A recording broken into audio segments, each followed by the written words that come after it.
Hello, and welcome to the Dads of Adventure podcast. If you're listening on your favorite podcast app, please be sure to rate and review us. We appreciate that. That helps us to get the podcast out there to more people. And if you're watching on YouTube at the DreamsMagicAdventure channel, please subscribe and check out our other videos there again at the DreamsMagicAdventure YouTube channel. You can also find us on Instagram and Facebook and Twitter at Dads of Adventure.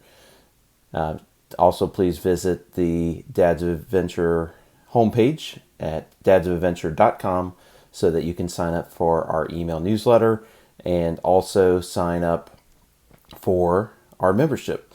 And our membership is twofold. That's education pieces to help you have a successful and positive day with your family, whether that's adventures in life or adventures at Disney.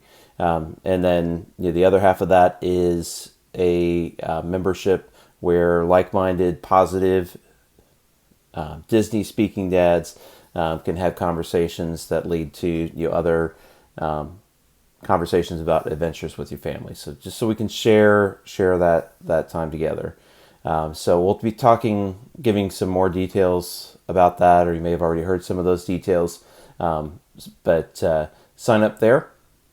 And again, at Dads of Adventure, we're all about dads being able to have positive life adventures and Disney adventures with their family.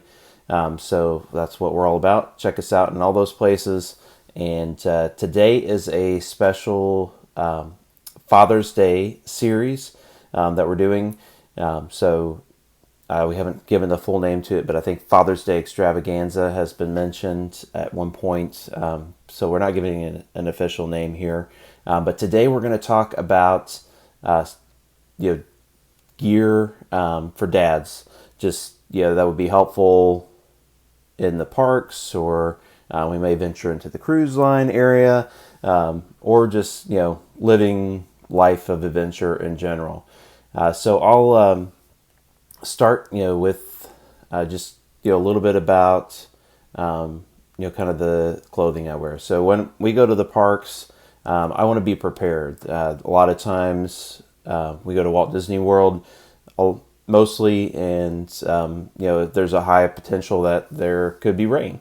And there's a high potential that it probably will be hot at some point during the day, even if it's cool in the morning.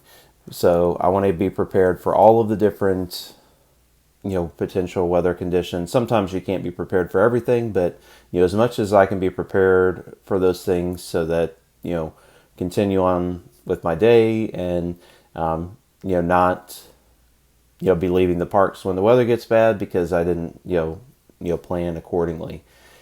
So part of that will be appropriate clothing. So when I'm going to the parks, there's this saying that when, in terms of being hot and sweating and things like that cotton is rotten. I've heard that from some training coaches and things like that. So and it's true, because there's a lot of, and I'll go into a little bit more detail on that, because there's a lot of different things when that saying was coined than where things are now on clothing lines. But like 100% cotton, depending on the softness and things of it, it can absorb a lot of water. So if you're absorbing a lot of water, that's staying on your skin, and moisture against your skin can cause a lot of things. So that can go for your shirt, that can go for your pants, that can go for other things as well. So it's important to remember that. And some people have different tolerances for those things. Some people are not affected by those things, but I myself want to make sure that I have something that is going to make sure that I'm not soaking wet all day from sweat. So normally I will have some sort of like wicking type clothing. Not always head to toe. But there's a number of things that you can do. You don't have to necessarily look like you're, I think at one point, wicking clothing meant that you probably look like you're about to, head out to play a round of golf, with the polos that were wicking, or you had a number of different athletic shirts and things like that that were wicking. But things have gotten a lot more advanced in the recent years. So while I still love that, Columbia clothes are kind of one of my favorite brands that I don't have any affiliation with them or anything like that. But it's something that is a good baseline product. You can, while the base level price is normally decently expensive, you can normally find sales at a number of different stores or online to make that more agreeable on the pricing. Some of the fabrics that they have, like there's like a cool fabric that as it gets wet, it helps to cool you down. So I like stuff like that. Ventilate. They have a lot of ventilated shirts, and there's a lot of like mock type shirts. So I'm not saying that has to be the brand, but there's a lot of like store brands at different athletic stores and things like that will do that as well. You just got to try them out and see what works for you. One of my favorite shirts to take to Disney for that reason is this, and I don't know exactly the blend of materials, but it's a Trader Sam's shirt, and they had them available. And I think in a couple places, but one of those was one of the shops at the Polynesian, and it is an advanced shirt. If you ever kind of pay attention to kind of what some of the cast members are wearing, normally they have some sort of ventilation in the back of their shirts for the clothing they're wearing. So this has that same ventilation in the back. It's kind of like some of the other like fishing shirts and things like that. But the blend is an interesting blend of materials. I can't remember some of the actual fabrics that are in there, but I know a lot of it is not cotton, so it's like a special blend of material. I don't know if they came up with it and then put it in that shirt, but if you want to cool off like a cast member, that is one that I would recommend. So check that out at the Polynesian, then you can kind of see if there's other styles and things from there. So definitely recommend that shirt. And kind of stepping back from that, if you don't always want to, again, be looking like you're about you're heading out on the adventure trail, or about to go on a round of golf with some of the polos and things like that are wicking. There's a number of fabrics today that are they're nice blends of material of like wicking materials. So like I have like some shirts that have like a little bit of polyester in them, and some that are like a 50-50 blend. So I try to get at least 30% some sort of wicking material if in most shirts that I'm going to wear to the parks. And 50 is better, and beyond that is even better. And I want to say, I can't remember the exact materials, but look up just like wicking blends, and you can kind of see what things may be best for you. But just check the tag. A lot of times things look like they're going to be like a wicking shirt, and it's really a like a soft cotton shirt, which sometimes those can be fine. I mean, just again, it depends on the person and what your tolerance is for that. But for me, I appreciate, I'll wear those from time to time too. But I'll normally look for something that's a little bit more blend to it. Same for like shorts. I wear like a lot of Columbia shorts to to the parks.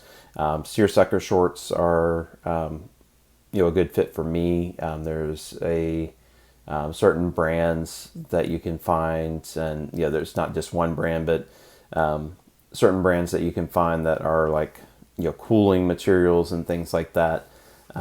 So I love that type of material, and there's a number of different shorts and things like that. But I wearing like your standard like khaki shorts or jean shorts and things like that, which I think are probably coming in style. I don't know. I'm not the most stylistic person there, but I will. Those are ones that you might want to avoid, and then other areas too. There's you want to find something that will wick that moisture away, and there's again definitely different tolerances for everybody. So we'll jump away from kind of the clothing part. We'll talk about shoes a little bit, which I guess is clothing too. But shoes, for me, I don't like to wear socks, so it takes a little bit more to find the appropriate shoes. I mean, you definitely want something that you're comfortable in walking in, and I will rotate shoes. So if I can, I will rotate shoes halfway through the day, and normally I have a couple pairs of shoes, like one back in the car if I had to go back and get them. I don't normally like carry them around with me unless like I'd see like impending rain and the shoes that I have on are not rated for the rain. Like rain type shoes that I would normally wear in when it is impending rain. I have like a pair of Keen sandals, like river sandals.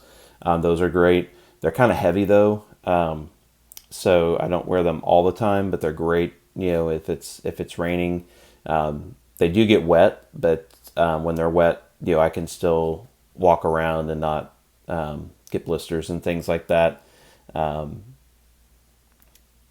like a lot of the Columbia shoes, for normal walking and everything. Those fit well for me. Something that has a lot of cushion is great. Again, depends on your feet, depends on what you're looking for, but that's what I use.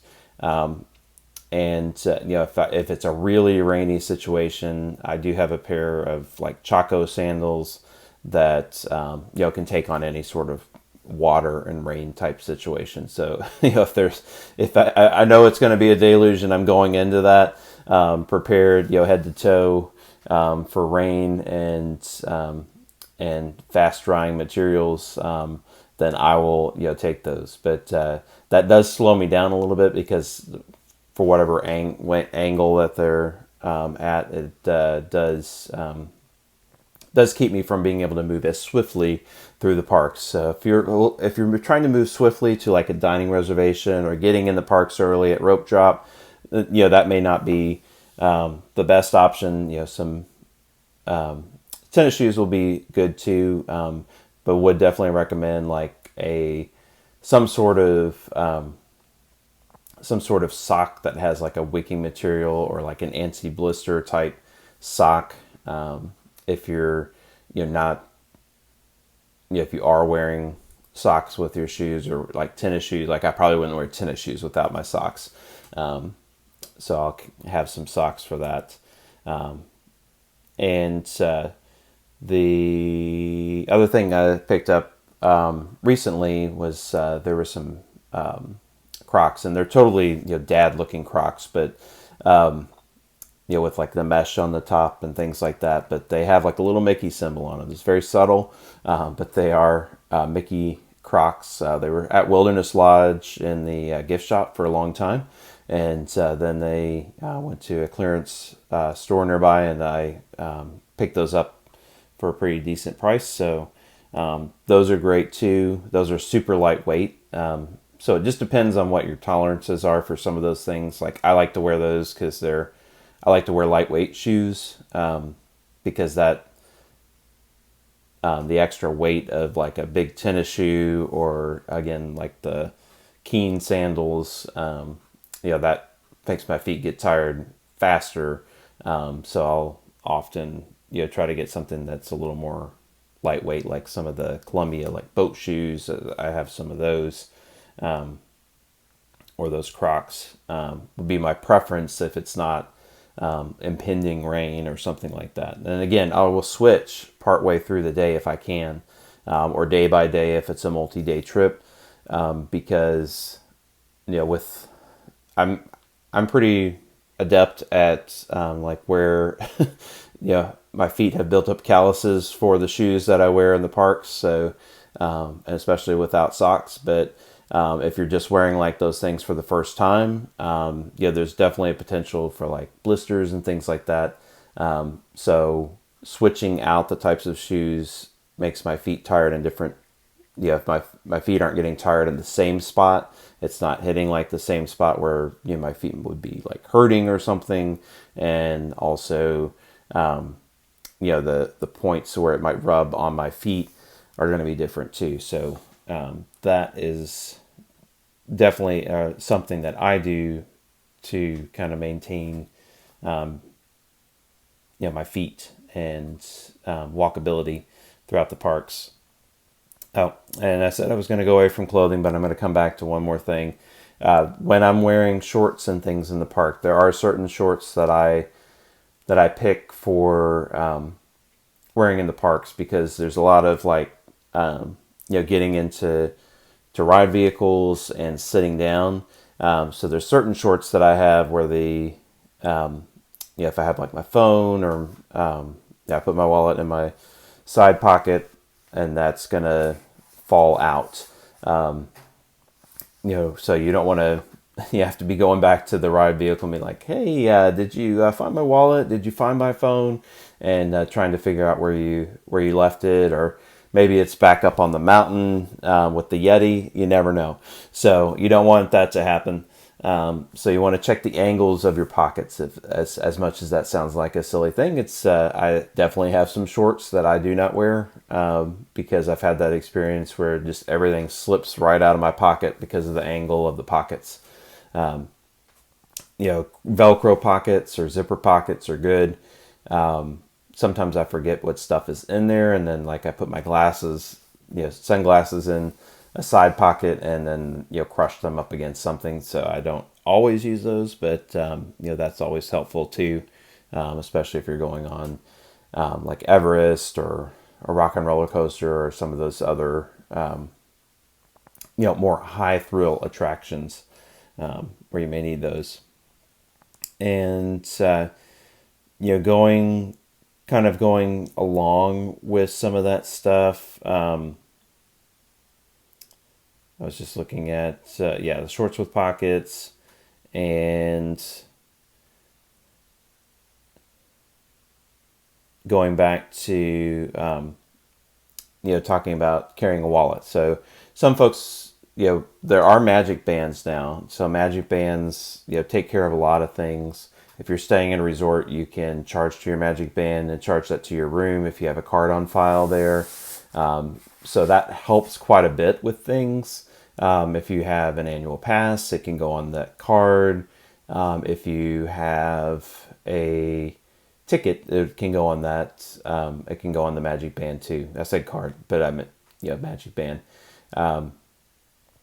But for me, as a pass holder, I often need to show proof of my card. If I'm going to buy something and get a discount. You can handle that in a couple of different ways. I just choose to normally carry my wallet, or I will, get a couple cards out and put them in the backpack, but that's risky too. But what I do have normally is backup magic bands if you have extra ones. Some folks may not, and may get them, maybe your only trip, that's fine. But for folks that have taken a couple trips, bring a couple extra magic bands with you. They're super lightweight. I throw them in my backpack or a car, and if for some reason one gets lost, which my son's want to wear them, and they often can get lost, then I'll have some backup ones. What I'll also have often is the magic bands are meant where you can pull off part of the magic band plastic, and then they can be a smaller size. But I will often keep them at the longer size so that I can wear them, because often my sons will be done with wearing them, or like taking them off, and then then I'll need to have them, or like going in the gate I'll try to have them on my arm so that I can, and I normally put them on opposite arms because that can create confusion in the little RF signal chip if you have too close together. You can also, lanyards are great, for carrying that stuff around if you like to do it that way. But in the parks, I prefer the magic band and just keeping the cards that I need either in like a zipper pocket or my wallet in my pocket. So, because you may need those, even with the magic band and all the things that are on there, especially if you're an annual pass holder, and you will need your card, your actual annual pass card, in order to get those discounts. Hopefully they'll update that in the future. We'll see, because right now, as we're speaking, they're kind of overhauling a lot of the systems and reservation systems. So you never know, they might be adding something like that. I think probably the biggest thing is whether they can see your face and match that up, to make sure that people aren't getting discounts off your card that shouldn't be, or like parking and things like that.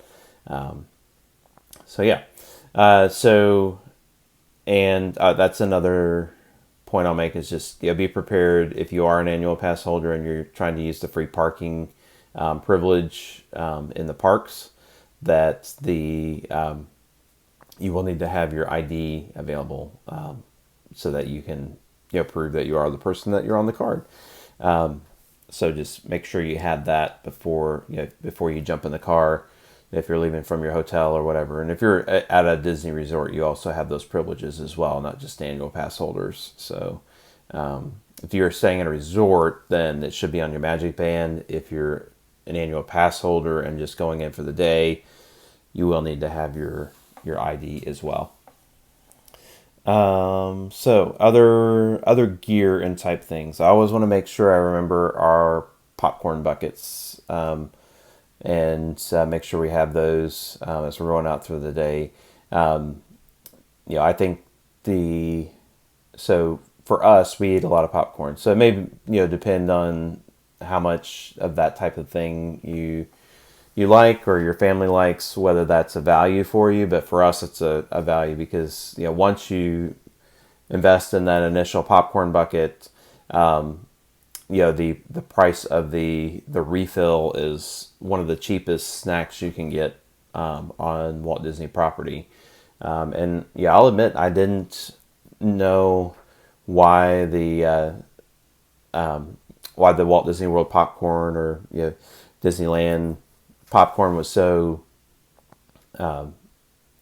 such a big thing prior to that. But when my sons were in the park, or when one of my sons was in the park, his grandparents bought him a bucket of just a box of popcorn, and he loved it. And I got to taste it, and I realized, oh yeah, this is the best popcorn ever. So it's totally worth it. It's a great salty treat, because you can get free water, ice water, tip right there, at a lot of the quick service restaurants. But you can get free small cups of water. But you also want to make sure you've got some. You're not just drinking straight water when you're sweating and whatnot. So I think the popcorn helps, and I might be justifying that just because of the taste, but it's delicious, and filling and a good thing in between meals for us. So that's those are a few things. Talking about the we often have a backpack. We have a stroller. We had a single stroller. Now we're on a double stroller that's pretty wide. So we'll hang some things from it. Now, not all strollers can handle that. So it's good to remember that when your child is in the stroller, that putting something on a hook like a backpack may not work. And I discovered that many times, even though I knew it again and again and again. But we like to have some hooks on there that can mostly these days we it's for the popcorn bucket, so that's a convenient place to put that. And you can just hang from the stroller.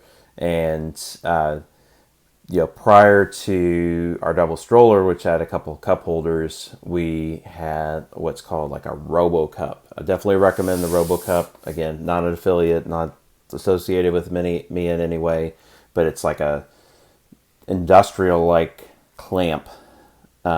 That will clamp on any sort of circular bar type device, and it has two cup holders, and you can adjust it for different sizes of cups. It will fit like a larger size Yeti cup. I don't know about like some of the water bottles and things like that that Yeti puts out, but it does fit a larger size Yeti cup. And that's another thing that I find essential in the park. I can do without it sometimes. As we've moved on, we've needed less and less stuff.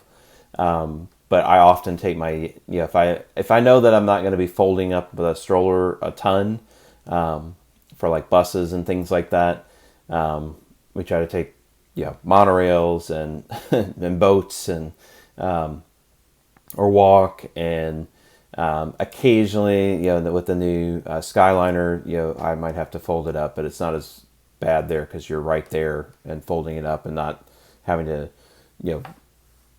work through as many people and things like that as you would on a bus sometimes.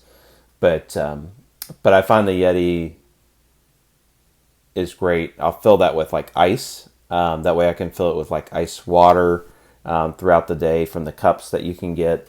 That way it's nice and fresh and cold, because those cups of ice water turn to warm water very quickly. And if you like warm water, that's great. But I like ice water. So if you want to keep your water nice and cold, I have a Yeti cup that suits me well, because I can just pick it up and take a sip as needed, and I don't have to stop really to do that. The other thing for if you're a stroller family, definitely like a rain cover, and that could be simple. Like you could take like a poncho and cover it, depending on the size of your stroller. We have like one that fits our stroller because there's not like a poncho that can cover the whole thing.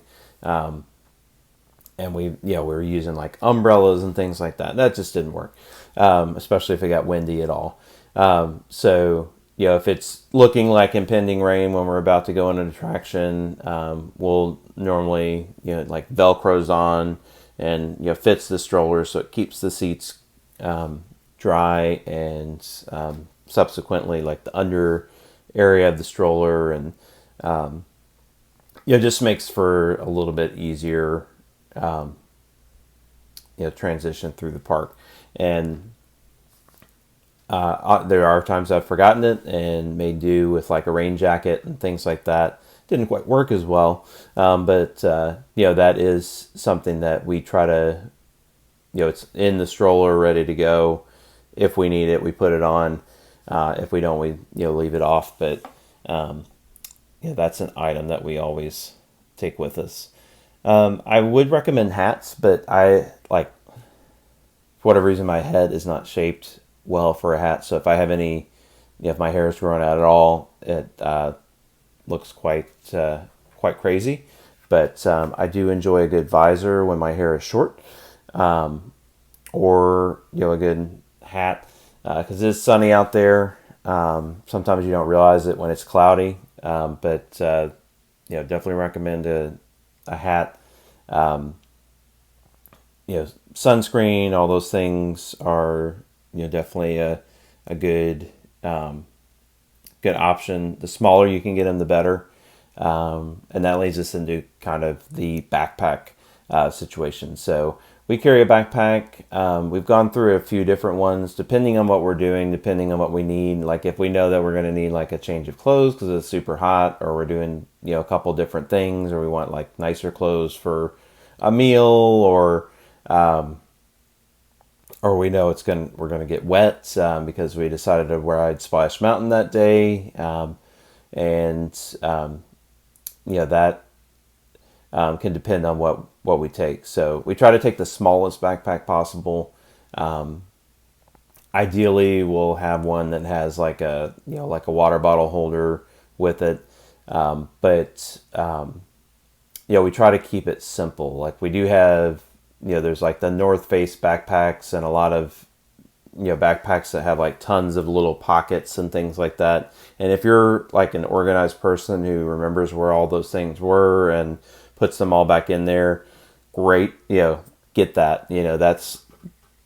That's great. Normally they have pretty good like ventilated back systems to them, so that they're kind of away from your body and not like producing a lot of extra heat on your back. But one backpack that we use quite frequently, and I don't know where you can find this, but just kind of the features of it is what I like. We got it at Hong Kong Disney. I don't know if you can get it elsewhere, but that's where we got it. But it has on the top, it has two straps, like sturdy straps of like fabric, canvas type like fabric. And I find that much easier than like one that has one strap, because if it has one strap, it's going to lean like one way or the other when you pick it up, and the two straps allows it to like be straight up and down. So that's great for me for like when we're getting into like a attraction vehicle, especially if it's like a tight fit.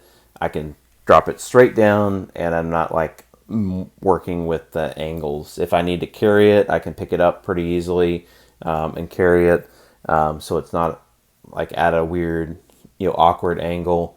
I also, for me, like I said, there's great backpacks out there that have tons of little pockets and things like that. I prefer one that has a few less pockets, a few, but then also that's also not like a cavernous space inside the bag where things can just go to be lost and you never find them again, or you can't find them when you need them, like trying to get the ponchos out and you're soaked before you can get the ponchos on. We typically don't carry ponchos unless unless it is a definite rain situation. We'll tend to try to jump into like an attraction or something like that and wait it out. But there are days when it's like raining a lot and you don't want to miss out on your park days because of that. So those can be come into play as well. So but I would just recommend light things. Try not to pack it too full, because when you get to like the security checkpoint, you want it to be easy to get all the stuff out and them to be able to see it. Like our backpack that backpack that I was talking about has like one front zipper pocket, so like smaller things can go in there, and one bigger pocket, so like our larger things, like our clothes, if we have a change of clothes or something like that, if we bring snacks or something like that, those can go in there. And a key tip that I learned by experience, it is a good thing. Like I said, I was talking about the extra magic bands. It's not just a good thing to have extra magic bands in case you lose them. It is also a good thing to have extra magic bands in case you lose your backpack, because we were able to,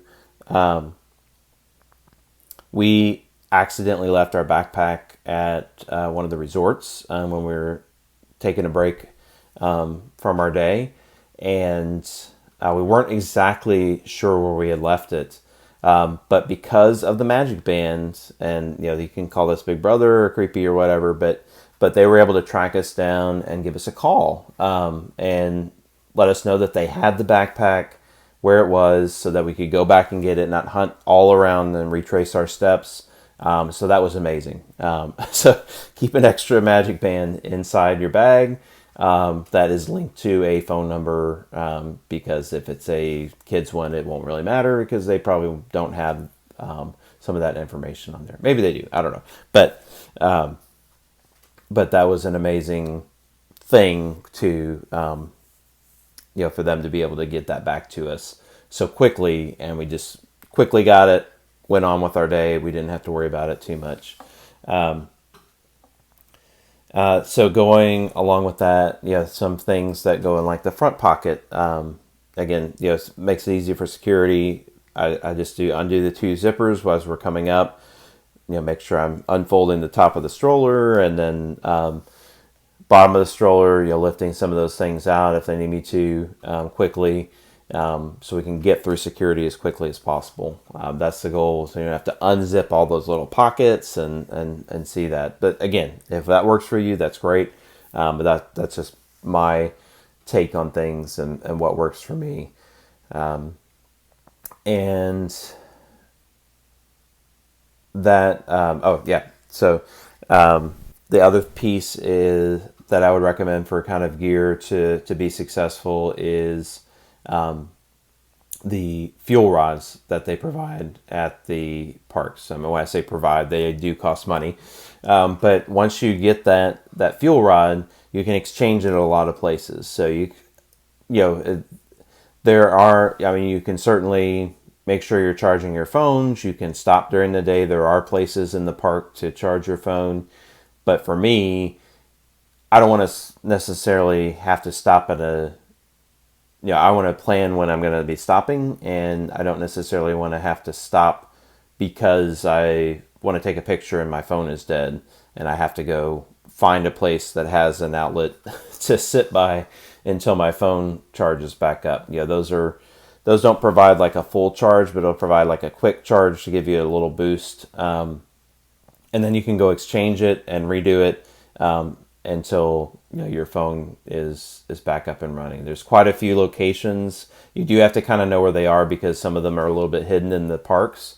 But it's a great thing when you get it. It has all the different connections available and like short little cords.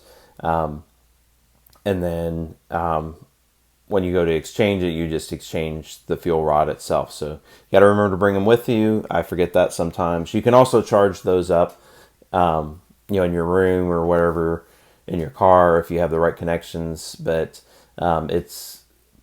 so there is that option too for them. And I know there's probably other ones, and there might be better ones that held a better charge or charge more quickly in terms of the power supplies, auxiliary power supplies. But those are just small. They're quick. You can exchange them for free once you have them. They tried to start charging for them at one point, and they quickly stopped doing that because I'm sure they got lots of complaints on it. But that's an essential item for us, so we don't have to.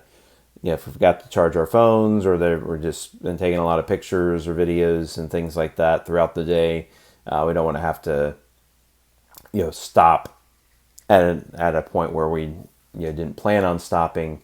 Sometimes that's good, but to go find like the power outlet that's on the floor, like under a desk somewhere, and like having to sit against a wall until our phone is charged.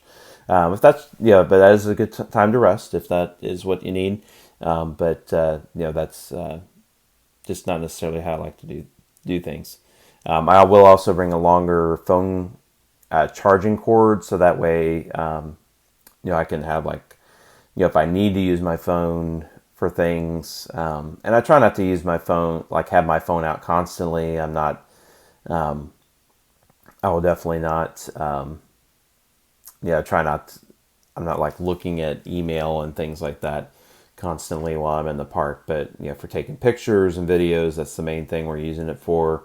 And the app has become essential in terms of mobile ordering and things like that. So keeping the batteries fresh in your phone is very important to a successful day. There's other ways around that, so don't worry if your phone dies, but that is the easiest way to utilize that. You can even use it for your room key. Now, if I haven't set that up super well yet, but it does allow that. You can check.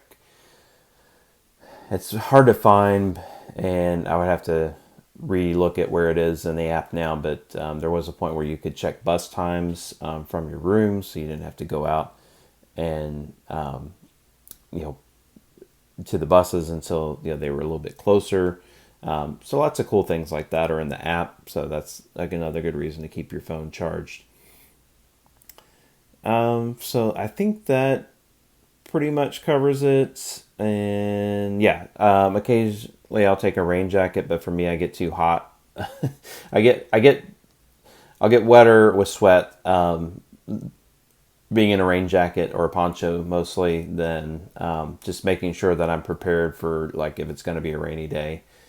So that is it. And there's lots of other things, that you could take, and that would be helpful.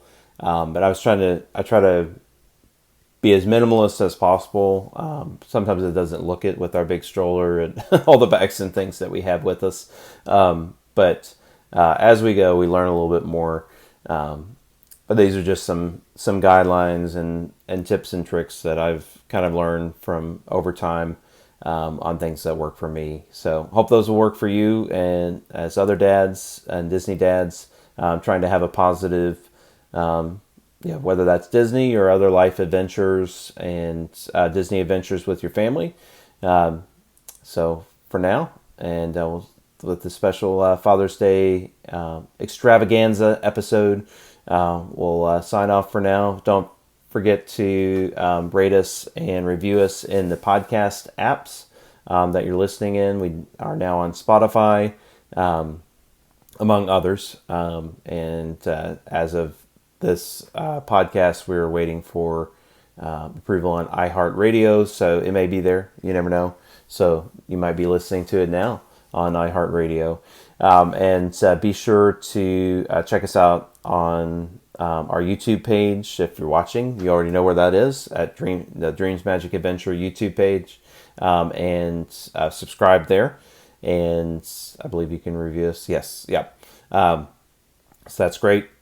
And keep us heading in the right direction, getting more people involved in the mission. And then you can also find us on social media at Dads of Adventure on Instagram, Facebook, and Twitter. So join us there.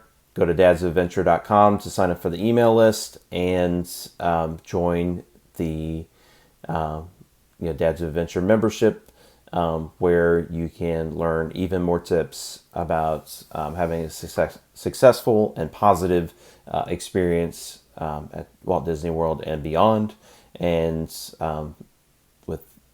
also get to talk with like-minded dads and share those positive family experiences with other people.